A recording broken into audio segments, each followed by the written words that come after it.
Hello, everybody. Welcome to our virtual clubhouse at Elevation House. So excited about this month being Mental Health Month. And so we thought we would pull you guys in and educate, celebrate, and elevate. Today, I have none other than Hunter. He is one of our members, and he's agreed to come and just share a little bit with us today. Hunter, how you doing? Pretty good. Good. So how has it been over the last several weeks just getting services through the virtual clubhouse? What's that been like? The virtual clubhouse has been helpful for a lot of reasons, as a lot of us are dealing with isolation. Yeah. Some of us with mental illness who are employed have lost their jobs. Mm-hmm.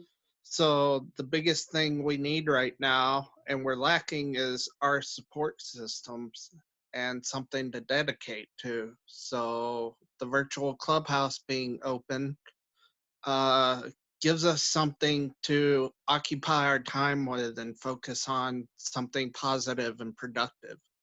Yeah, it's interesting. Like now the entire world is really getting a taste of what it's like to experience isolation. For whatever reason you may experience it, whether it's as a result of your mental illness and dealing with depressions and anxieties, or it's just we're in a pandemic, right? So everybody's being isolated. So everybody kind of is getting a taste of what it feels like not to be able to access those support systems that kind of are the glue that hold us together. So we're glad that we could provide those services, and we have like really doubled our attendance. So that's pretty awesome. So that's enough about virtual clubhouse. We're really here, Hunter, for you to share with everybody. So start us out by just telling us just a little bit about yourself. Well, when I'm not at the clubhouse, I'm a writer, a bit of a gamer, and a mental health advocate. I'm a facilitator for the local support group with NAMI. I'm actually working on publishing my first book.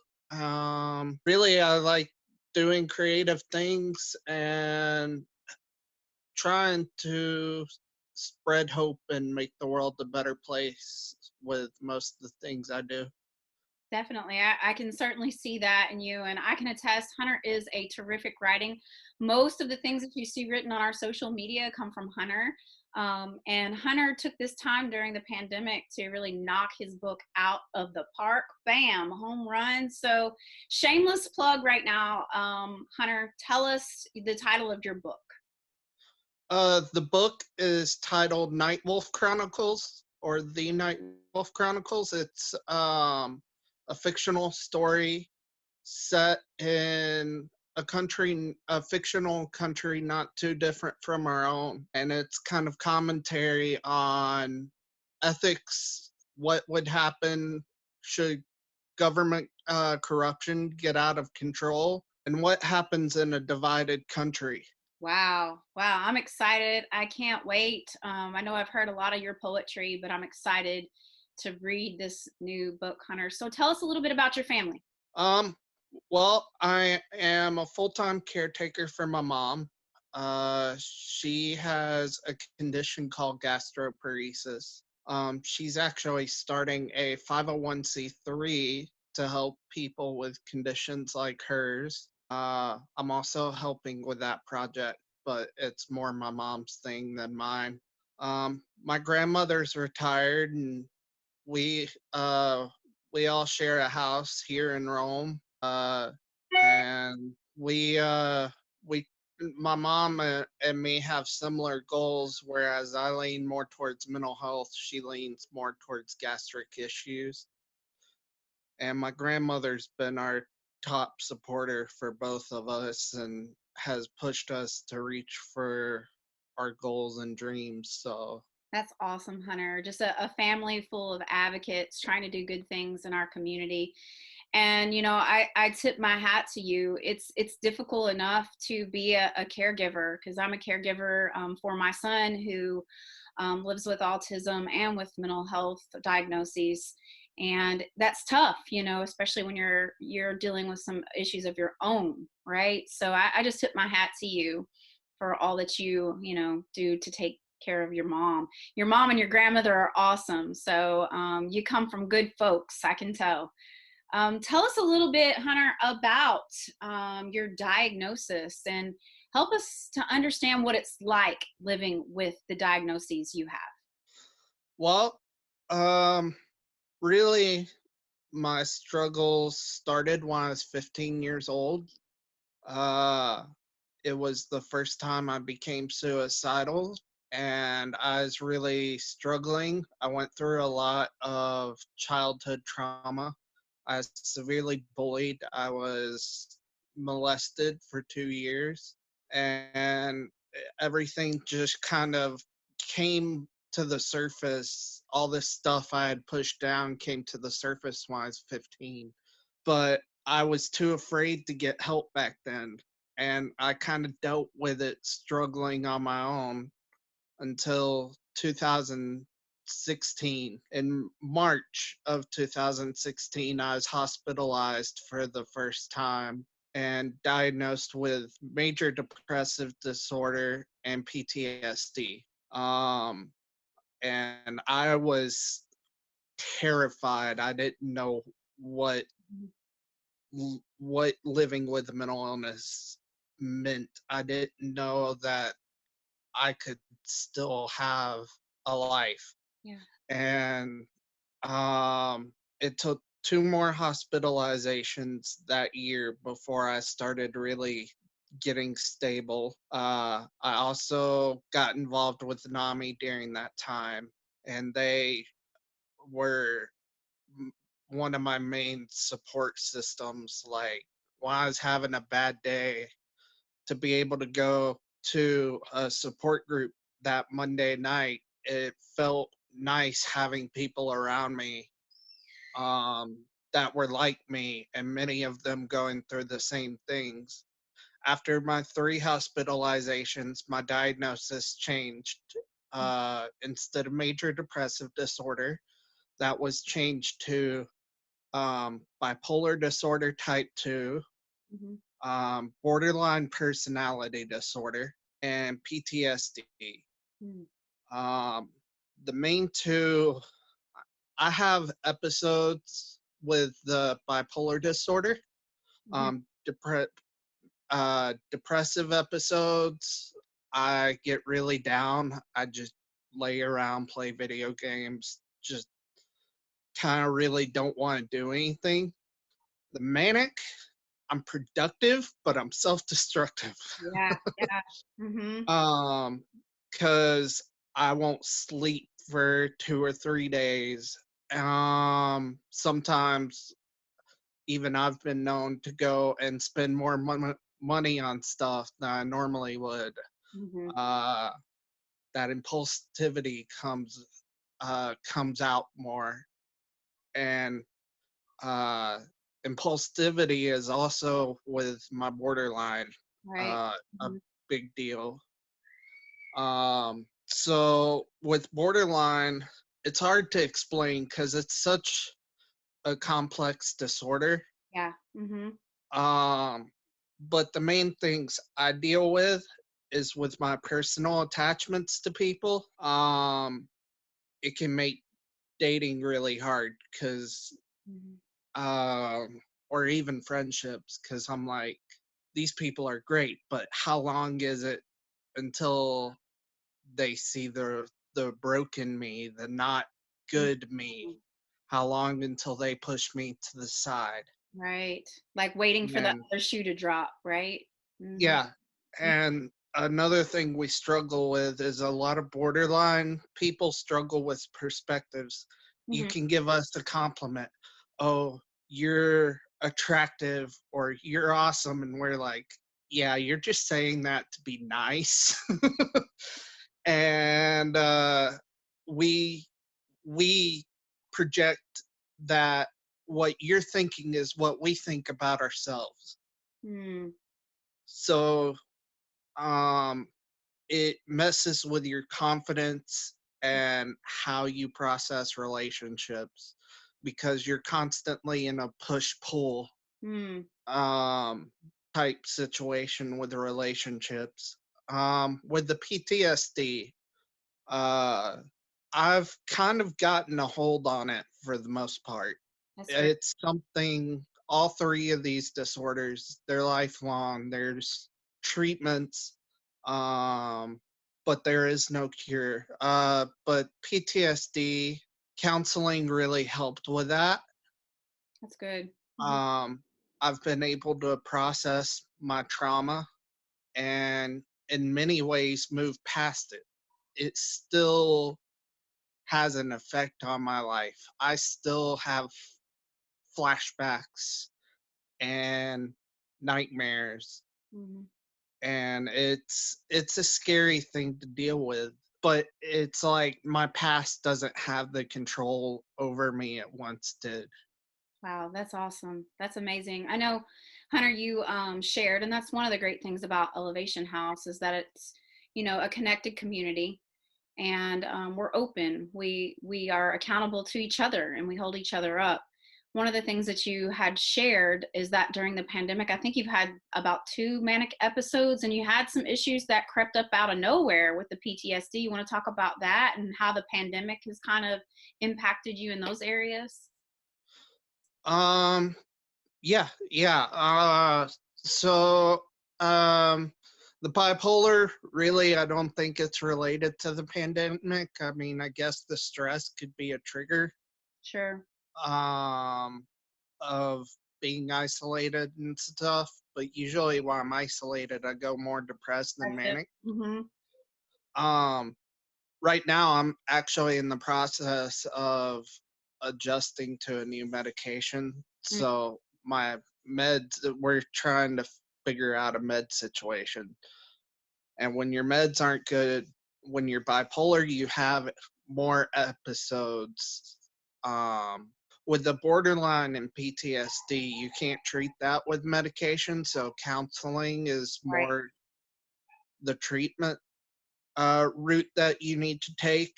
It's harder to get. I haven't really had counseling for my borderline as much. I've done some exercises with my counselor. Mhm. But the unfortunate thing about borderline, especially in times like this where there's not a lot of resources, is it's hard to find someone who specializes with that because you have Right. to be really careful with borderline. My PTSD, I actually recently had a major PTSD episode when I was going shopping because I was trying to wear a mask. Mhm. Um, but I can't stand to have something covering my nose and my mouth because I feel like I can't breathe. It's almost like you become claustrophobic. Right. Mhm.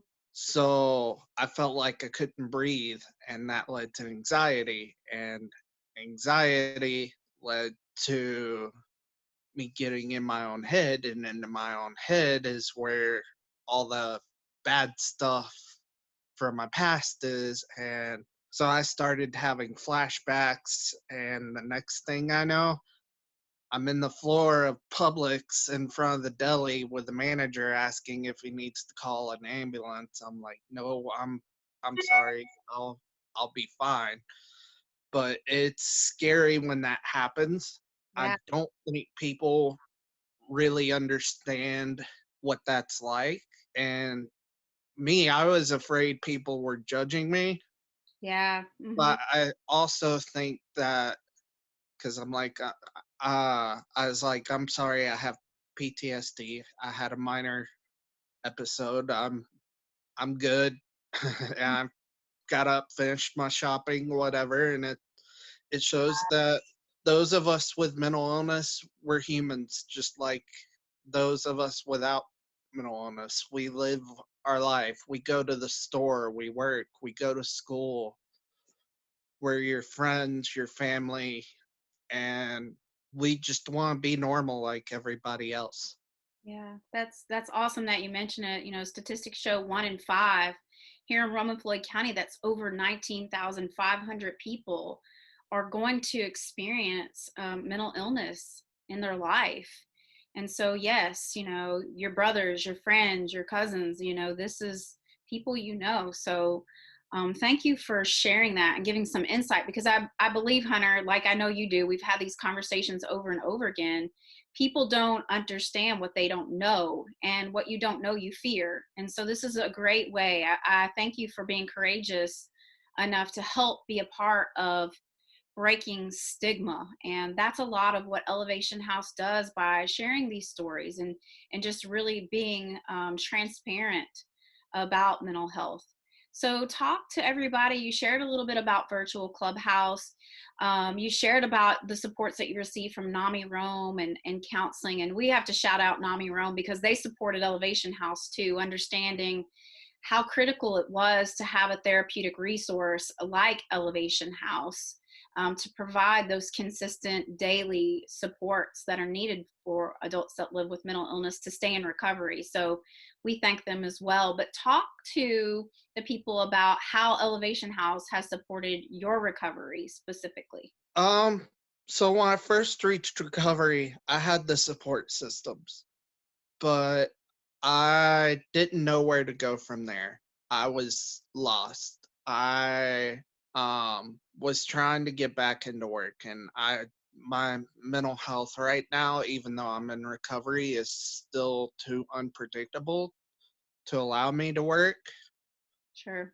But I felt like I was here, but I wasn't living. I had nothing to look forward to besides maybe the next NAMI meeting, or I really wasn't doing anything productive or have purpose in what I was doing. Mm-hmm. When I heard about Elevation House, at first I thought it was gonna be when I heard Clubhouse, I thought it was gonna be like pool tables, maybe a Foosball. foosball. Um, and then I talked to Carrie about it, and it's not that at all. It's giving you the skills and the confidence to start building yourself back up towards where you want to go. Right now, I'm applying for disability, Mm-hmm. but the truth is, I don't want to live on disability my whole life. Eventually, I would love to go back to work and build a career. Mm-hmm. Much like many of you, I want a career. I want to have a house. I want the white picket fence, the wife, kids, all that. The 1.5 children. Yeah.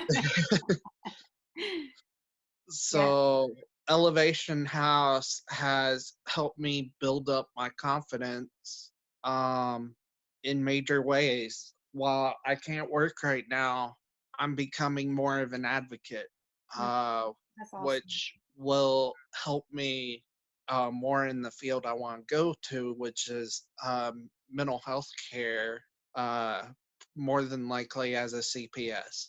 Right. Yeah. So helping you have that full life, that's really our vision. We believe wholeheartedly that everyone can live a personally gratifying life, and that's what's personally gratifying to you. It's what you find fulfilling.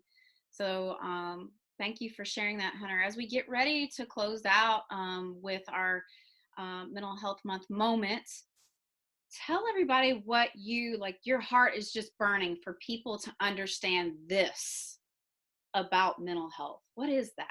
The main thing, and I've mentioned it a couple of times, is we just want to be looked at as anybody else.